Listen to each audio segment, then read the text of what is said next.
Здравствуйте! Вы на канале «Горизонт событий».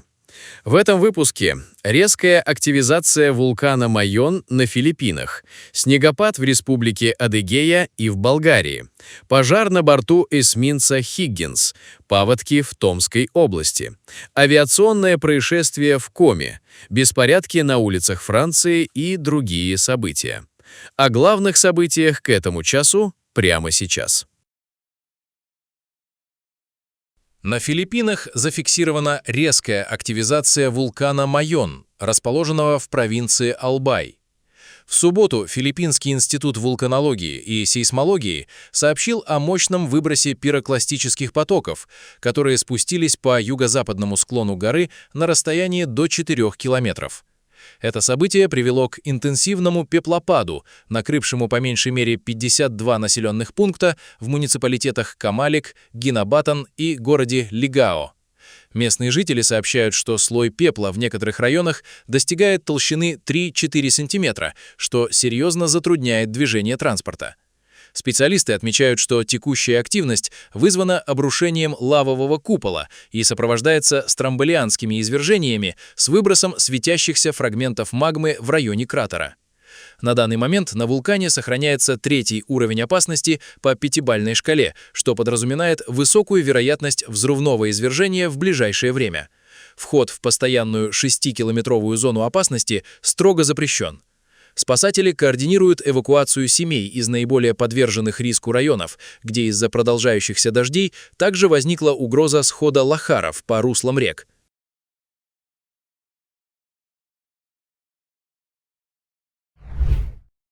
Республика Адыгея в субботу столкнулась с аномальным для финала весны снегопадом, охватившим горные и предгорные районы региона.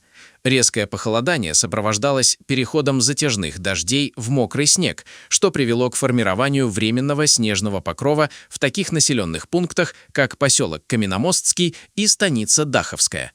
В высокогорье, в частности на плато Лаганаки, метеорологи зафиксировали полноценную метель, из-за которой видимость на дорогах существенно снизилась. Синоптики связывают такую погодную аномалию с прохождением мощного арктического фронта и прогнозируют сохранение неустойчивой погоды в регионе до середины первой декады мая.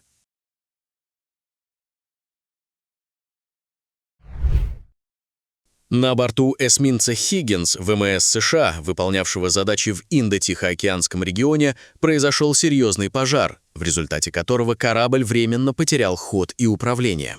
Огонь возник в одном из агрегатов энергетической установки и привел к полному отключению электроснабжения и выходу из строя двигательной системы. На несколько часов экипаж численностью около 300 человек остался в беспомощном состоянии. Как сообщается, пострадавших среди американских моряков нет. Возгорание было оперативно ликвидировано силами экипажа и не распространилось на другие отсеки. Точное местоположение «Хиггинс» в момент ЧП не раскрывается из соображений безопасности. Однако известно, что эсминец базируется в Йокосуке, в Японии, и является ключевым элементом передового присутствия США в Азии. По состоянию на 2 мая электроснабжение и ход на корабле были восстановлены, и он продолжил движение. В республике Коми в черте города Усинска на вертолетной площадке по улице Кооперативной произошло авиационное происшествие. Вертолет должен был доставить людей на объекты в Ненецком автономном округе. Однако сразу после отрыва от земли при взлете борт начал терять устойчивость и опрокинулся на бок. На борту находились 24 человека. В результате жесткой посадки травмы различной степени тяжести получили не менее 10 человек. По словам очевидцев из числа находившихся на борту, погодные условия перед вылетом были нестабильными, периодически шел снег. Один из пассажиров рассказал, что как только вертолет поднялся в воздух, его начало сильно раскачивать, из-за чего экипаж принял решение вернуться на площадку, но в процессе маневра машину закружило и она завалилась на бок. В настоящее время на месте происшествия работают представители следственных органов. В качестве предварительных версий случившегося специалисты рассматривают техническую неисправность воздушного судна и возможную ошибку пилотирования в сложных метеоусловиях. В Томске введен режим чрезвычайной ситуации муниципального характера в связи с подъемом уровня воды в реке Ушайки. Паводок нарушил привычные условия жизнедеятельности более чем 100 человек. Основной удар стихии пришелся на поселок Заварзино, микрорайон Степановка и территорию новокарьерного поселка, где вода зашла на жилые участки и дороги, вынуждая жителей передвигаться по пояс в воде. В ряде случаев спасателям пришлось задействовать лодки для эвакуации населения.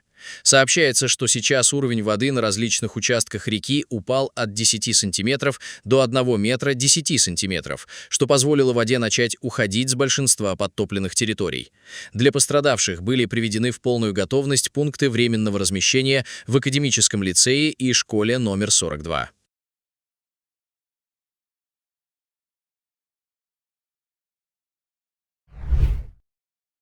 Первомайские демонстрации во Франции в этом году ознаменовались серьезными столкновениями между протестующими и силами правопорядка. Наиболее масштабные беспорядки произошли в Лионе. Шествие, организованное ведущими профсоюзами и левыми политическими силами, собрало в городе по разным оценкам от 6,5 до 12 тысяч человек. Основными требованиями манифестантов стали борьба с ростом цен на топливо, повышение заработной платы на фоне инфляции и единство в противостоянии ультраправым движениям. Ситуация в Лионе обострилась, когда агрессивно настроенные участники начали запускать в сторону полиции петарды, фейерверки и зажигательные смеси, а также возводить баррикады и громить витрины. В ответ полиция применила водометы и слезоточивый газ для разгона толпы в районе площади Белькур. По итогам беспорядков в городе были задержаны как минимум 4 человека. Протестная волна охватила и столицу. По данным МВД, в Париже на улицы вышли около 24 тысяч человек. В свою очередь, профсоюзы заявили о значительно большем числе участников – до 100 тысяч. На первомайские праздники произошло неожиданное возвращение зимы в Болгарию. В то время как на побережье и в низинах страны обычно ожидается весеннее тепло до плюс 21 градуса Цельсия, вершина Бузлуджа и соседний перевал Шипка оказались во власти мощного снегопада и аномально низких температур. На перевале Шипка был зафиксирован устойчивый снежный покров и мороз. Неблагоприятные погодные условия потребовали немедленного вмешательства дорожных служб. Снегоуборочная техника вышла на расчистку трасс, чтобы обеспечить проезд транспорта через горные перевалы. Такие погодные качели в мае нетипичны для региона, где в это время уже вовсю цветут розы и созревает черешня. Туристы и местные жители, планировавшие традиционные пикники и прогулки к монументу Бузлуджа, столкнулись с метелью и гололедицей, превратившими весенний праздник в испытание для водителей и коммунальщиков. Драматические события развернулись на железнодорожной станции Бхайраб в Бангладеш, когда пригородный поезд, следовавший по маршруту Брахманбария-Бхайраб, прибыл на платформу с опозданием почти на 1,5 часа. В момент, когда состав уже начал движение, мужчина попытался выйти из вагона с годовалым сыном на руках. Ребенок случайно выскользнул и упал в узкий зазор между платформой и набирающим ход поездом. Отец, не раздумывая ни секунды, прыгнул вслед за сыном на пути. Он успел крепко прижать мальчика и сам прижался к земле, пока прямо над ними проносились 8 вагонов состава.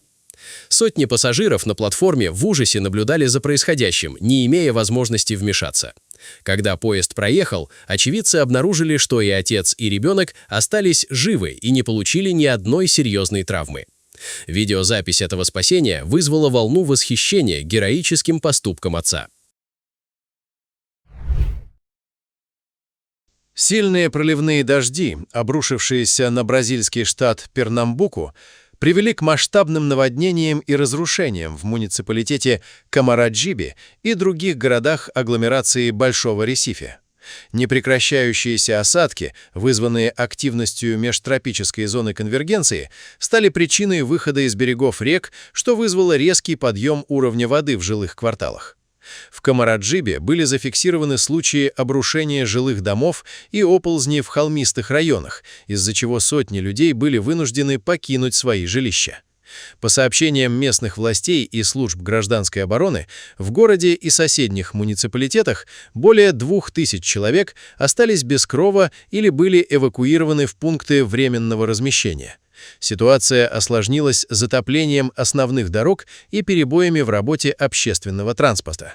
Спасательные службы штата провели десятки операций по вызволению людей, оказавшихся заблокированными в затопленных домах. В целом, по региону в результате стихии официально подтверждена гибель 4 человек. Друзья, на этом наш выпуск завершен. Будем рады видеть вас снова. Подписывайтесь и до встречи завтра в новом выпуске.